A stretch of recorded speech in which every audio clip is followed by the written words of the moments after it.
जब तक हम लोगों के माँ भगवान को छोड़कर दूसरे पदार्थों में, शरीर में, पुत्र में, धन में, मान बढ़ाई, शरीर में किसी में भी प्रेम है, आसक्ति है, तब तक भगवान एक प्रकार से दूर रहते हैं।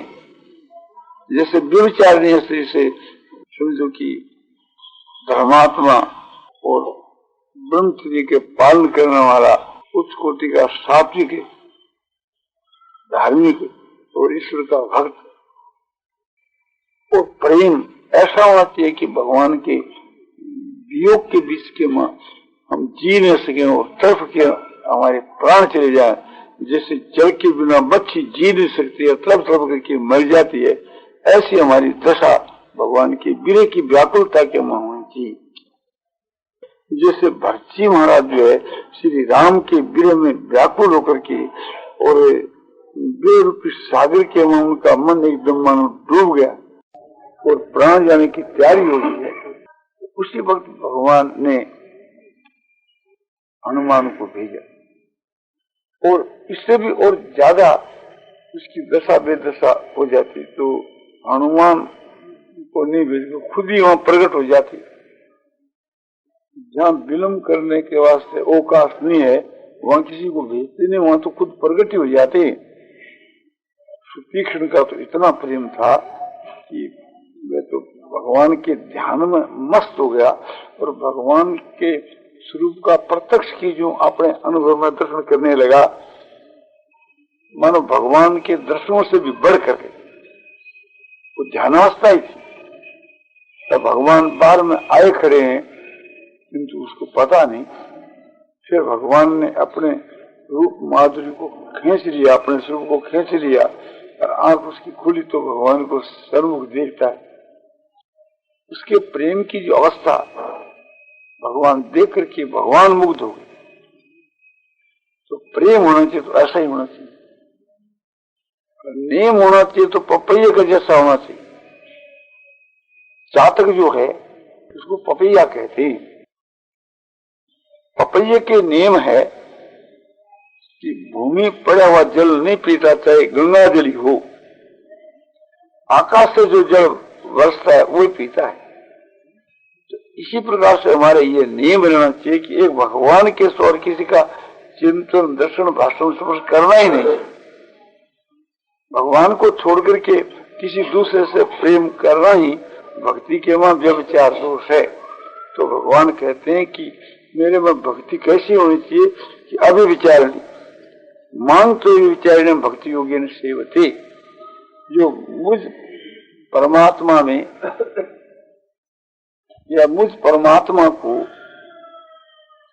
अभिविचारिणी भक्ति योग के द्वारा जो बसता है, मेरा सेवन करता है, वह सारे गुणों से अतीत होकर के ब्रह्म की प्राप्ति के लिए पात्र बन जाता है। ब्रह्म की प्राप्ति के लिए वो समर्थ हो जाता है। फिर वो प्राप्त हो ही जाता है, किंतु प्राप्ति करो चाहे न करो उसकी सामर्थ्य हो जाती है, वो योग हो जाता है, वो पात्र हो जाता है।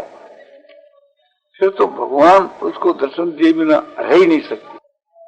गुण का उपासक होता है तो ब्रह्म की प्राप्ति उसको अपने आप ही हो जाती है। उसके फिर कोई कोशिश नहीं करनी। प्रेम करने के योग भगवान ही है। भगवान के जो प्रेमी जो भक्त है वे 2 नंबर में, 1 नंबर में तो भगवान है। सब सखियां जो राधिका जी से प्रेम करती थी भगवान के लिए, भक्तों में उत्तम दर्जे की भक्त राधिका जी थी। उनसे प्रेम करने का एकमात्र प्रयोजन यही था कि इनके साथ हम लोगों को भी भगवान के दर्शन हो जाएंगे। तो भक्तों की कृपा से जो भगवान के दर्शन हो जाते हैं, इस उद्देश्य से जिज्ञासु आदमी भगवत प्राप्त भक्तों से प्रेम करते हैं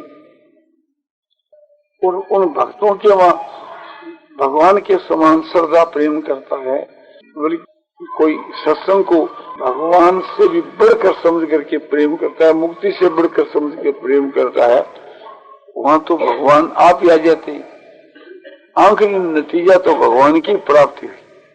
वह समझते हैं कि जहाँ भगवान के भक्त वास करते हैं वहाँ बिना बुलाए भगवान आते हैं भगवान के स्वरूप की बात चल रही थी। भगवान के स्वरूप के दर्शन करने के समय के बीच के मां भगवान की जो लीला है, उनका जो चरित्र है, हाव भाव कटाक्ष है, उसे वो देखने से और विशेष आनंद आता है। और लीला के साथ साथ के मां उनके गुणों की समृद्धि अपने आप ही हो जाती है। और भगवान का जो प्रभाव है वो तो भगवान के साथ है ही।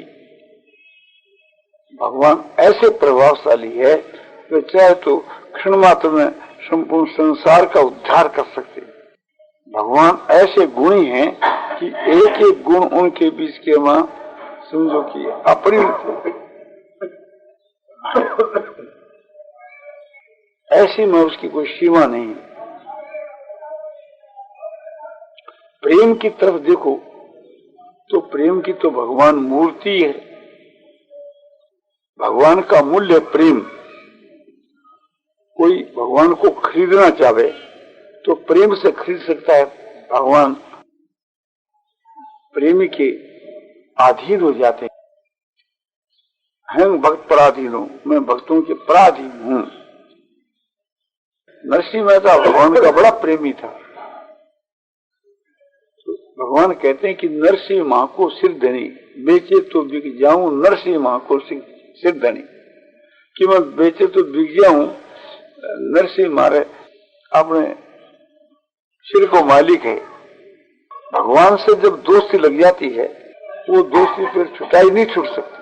उसमें जो हर वक्त अमृत का रस आता रहता है, उस आस्वादन को छोड़ नहीं सकते। उस रसास्वाद से हर वक्त वो मुग्ध सो रहता है। जब तक भगवान प्रत्यक्ष रहते थे तो गोपियां उसके दर्शन से मुग्ध रहती थी। जब भगवान अंतर्धान हो जाते थे तो मन से उसके ध्यान में मस्त होकर के और उस ध्यान के आनंद में मुग्ध रहती। तो भगवान का जो स्वरूप है उसको स्वरूप में चरणों से लेकर के मस्तक तक देखना चाहिए मन ही मन में। फिर उसके मां अपनी वृत्ति लगा देनी चाहिए चरणों में या मुखार बिंद। तो मुखार बिंद जो है उसमें रूप लावण की ओर अधिकता है तो मन अपने आप ही लग जाता है वहां। दास भाव के मां तो चरणों का ध्यान प्रधान है और प्रेम भाव में माधुर्य जो भाव में सत्य भाव में मुखार बिंद का ध्यान प्रधान है। स्वाभाविक की मुखार बिंद का ध्यान अधिक प्रिय लगता है। मुख के देखने के समय के बीच में एक अद्भुत रसास्वाद होता है, रस का पान होता है कि मानो मैं रसपान करता ही रहूं। भावरी की जो तुलना थी कि भावरी जो पुष्प पर बैठ करके उसके रस को पीता ही रहता है, तो यहाँ पर ये उपमा भी साधारण है। उसके समान कोई उपमा है ही नहीं। कभी तो ध्यानावस्था के मां भगवान के गाल को देखता रहता है और कभी खिले हुए मुख को और कभी वाम नेत्र को और कभी दक्षिण नेत्र। दो नेत्र और दो गाल एक मुख, ये पांचों के चारों तरफ है। उसका मन और उसके नेत्र मानो घूमते ही रहते हैं और कभी स्थिर हो जाते हैं, तो यानी मानो पान करते ही रहते हैं। उनका जो दर्शन है, उनके साथ में जो वार्तालाप है, भगवान का जो भाषण है, उनका जो स्पर्श है, उनकी जो गंध है, ये सब ये सो अमृत के समान है। यूं को रस में, आनंद में, अमृत में और प्रेम में है। उनका स्वरूप भी मधुर, उनकी लीला भी मधुर, उनके गुण भी मधुर, उन्हें का प्रभाव भी मधुर, उनका सभी मधुर है। उनका दर्शन, भाषण, सफर से वार्तालाप सभी है सुमत, क्योंकि वो माधुरी मूर्ति है, मधुरता की मूर्ति है, प्रेम की मूर्ति है। प्रेम करना चाहिए तो भगवान से कर। प्रेम का मूल्य तो कोई चुका ही नहीं सकता। भगवान कहते हैं मैं भी नहीं चुका सकता। मैं प्रेमी के प्रेम में बिक जाता हूँ, तभी उसका ऋणी होकर के ही रहता हूँ। भगवान कहते हैं जिन्होंने अपना सर्वस्व मेरे अर्पण कर दिया, और मैं अपना सर्वस्व उसकी अर्पण करके भी उसकी बराबरी नहीं कर पाया, क्योंकि पहले उसने मेरे प्रति अर्पण किया, तब उसके बाद मैंने अर्पण किया। उसने मेरे पर श्रद्धा विश्वास कर करके और मेरे प्रति सब कुछ अर्पण किया। मेरी अधिकता तो जब होती कि जब पहले मैं उसके सर्वस्व अर्पण कर देता। तो भगवान की यह कानून है कि ये था मांग प्रपदंते तां सथे बजामि हम। जो जिस प्रकार से मुझको भजते हैं उनको मैं उसी प्रकार से भजता हूँ। पहले भगवान आपने नहीं भजते। संसार के वहां कोई भी ऐसा मनुष्य नहीं है जो एक गरीब से गरीब आदमी अपना सर्वस्व अर्पण करने पर और एक धनी लखपति करोड़पति भाई अपना सर्वस्व उसके लिए अर्पण कर दे। ये बात तो भगवान में है। भगवान और कुछ भी नहीं देखते, केवल प्रेम ही देखते। भगवान के वहां जब अनंत प्रेम हो जाता है तो भगवान के सारे गुण उसमें प्रतिबिंबित होते हैं और उसमें गुण सो प्रवेश कर जाते हैं। उसको ये बात प्रत्यक्ष प्रतीत होती है, वहां आकाश के बीच के वहां भगवान सो विराजमान हो रहे हैं। ध्यान अवस्था के बीच के वहां भगवान के स्वरूप को आकाश में प्रत्यक्ष की माफी की देखता है, और भगवान के नेत्रों से मानो गुणों का प्रवाह हर वक्त बह रहा है, और वो मेरे नेत्रों के द्वारा मानो मुझ में प्रवेश वो प्रवाह हो रहा है। गुणों के समूह का प्रवाह, क्षमा, दया, शांति, समता, संतोष, सरलता, ज्ञान, वैराग आदि जितने जो गुण हैं भगवान मानो समभाव से देख रहे हैं, और उनमें जो समता है वो उनसे मानो मेरे में प्रवेश हो रही है। भगवान प्रेममय है और मानो वे नेत्रों के द्वारा मेरे नेत्रों में प्रेम भर रहे हैं। भगवान परम दयालु है, दया के सागर है, और उस दया के सागर से दया का प्रवाह नेत्रों के द्वारा विकसित होता हुआ और मेरे नेत्रों के द्वारा मेरे सारे शरीर में मन प्रवेश कर रहा है। मेरे मन में, बुद्धि में, इंद्रियों में, शरीर में, रोम रोम में, अणु अणु के बीच के वहां भगवान के गुण मानो प्रवेश कर गए। ऐसी प्रत्यक्ष प्रतीति होने लगती है। भगवान एक ज्ञान के पुंज है, और वो ज्ञान भी नेत्रों से निकल के मानो मेरे में प्रवेश कर रहा है। शांति की तो बात ही क्या है, भगवान तो शांति स्वरूप है ही, और वो दर्शक भी एक शांति स्वरूप हो जाता है, आनंद स्वरूप बन जाता है, आनंद का एक पुंज बन जाता है, आनंद ही स्वरूप हो जाता है। आनंद ही आनंद सर्वत्र देखता है, अनुभव करता है। ऐसा जो आनंद में रस है, प्रेम में रस है, उसको वो कैसे भुला सके और कैसे उससे रहित हो सके।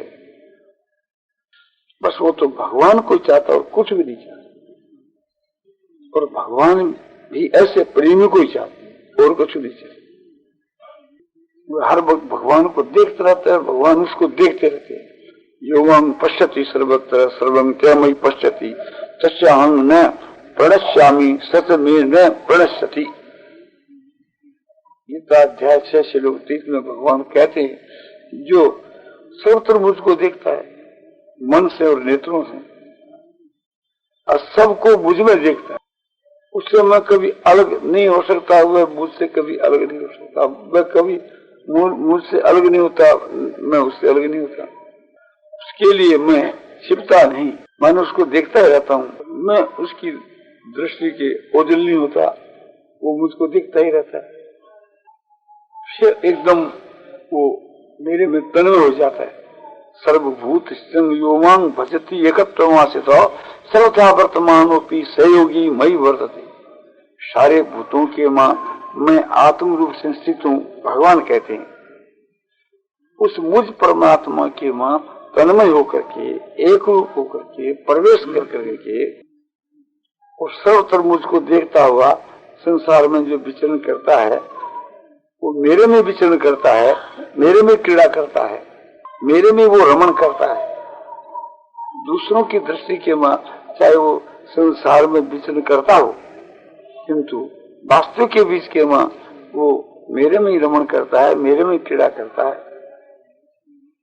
उसकी ऐसी स्थिति अद्भुत हो जाती है। मच्चिता मदगत प्राणा बोधयंत परस्परम कथयंत मां नित्यम तुष्यंती रमंती चो।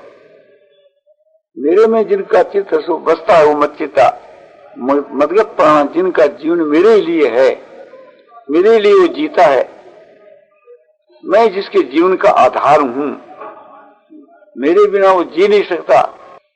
जल के वियोग में मच्छी की मां पर तड़पने लगता है। मदगत प्राण बोधयंत परस्परम, और आप श्री के मां मेरी चर्चा वो करता रहता है। वो कथयंत से मांग नित्यम, और मेरे नाम रूप गुण प्रभाव तत्व है इसका मेरे भक्तों में कथन करता रहता है सदा सर्वदा। इस प्रकार का जो मन और इंद्रियों से भगवान के बीच के वहां विचरण है, वही रमन है, वही एक प्रकार से मेरे में क्रीड़ा है। और उससे जो प्रसन्नता होती है वही संतोष है, शांति है, आनंद है। वो शांति माने आनंद का अनुभव करता है। उसके लिए भगवान कहते हैं कि तेसां सतत युक्तानां भजतां प्रीति पूर्वकम ददामि बुद्धि योगं तं येन माम उपयन्ते। उन भक्तों को मैं वह बुद्धि योग देता हूँ। किन भक्तों को? जो नित्य निरंतर मेरे में लगे हुए हैं, प्रेम पूर्वक जो मुझको भजते हैं, उनको वह समझो कि ज्ञान देता हूं, जिस ज्ञान के द्वारा मुझको यथार्थ रूप से प्राप्त हो जाते हैं, जान जाते हैं, मुझमें प्रवेश कर जाते हैं, एक ही भाव से स्थित हो जाते हैं। ऐसा ज्ञान, ऐसी बुद्धि मैं उनको देता हूं। प्रेम के विषय में कहने के लिए मुझको कहा था, और प्रेम का जो विषय उसकी कोई सीमा नहीं है। प्रेम का तो विषय नित्य नया है। जो विषय कल कहा वही आज कहा जा, आज कहा वही कल कहा जा, तो भी वो नित्य नया ही रहता है। जैसे गीता और भागवत के श्लोक नित्य नए ही रहते हैं, जैसे रामायण के 2 चौपाई का भाव नित्य नया ही रहता है। साक्षात भगवान का जो वचन है, साक्षात भगवान का जो व्याख्यान है, भगवान का जो मिलन है, दर्शन भाषण स्पर्श है, वो तो नित्य नया रहता ही है। नारायण नारायण नारायण श्रीमन्नारायण नारायण नारायण श्रीमन्नारायण नारायण नारायण श्रीमन्नारायण नारायण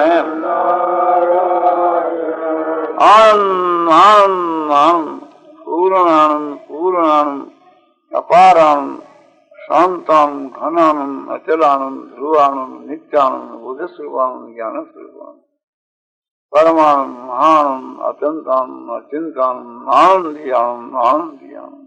नारायण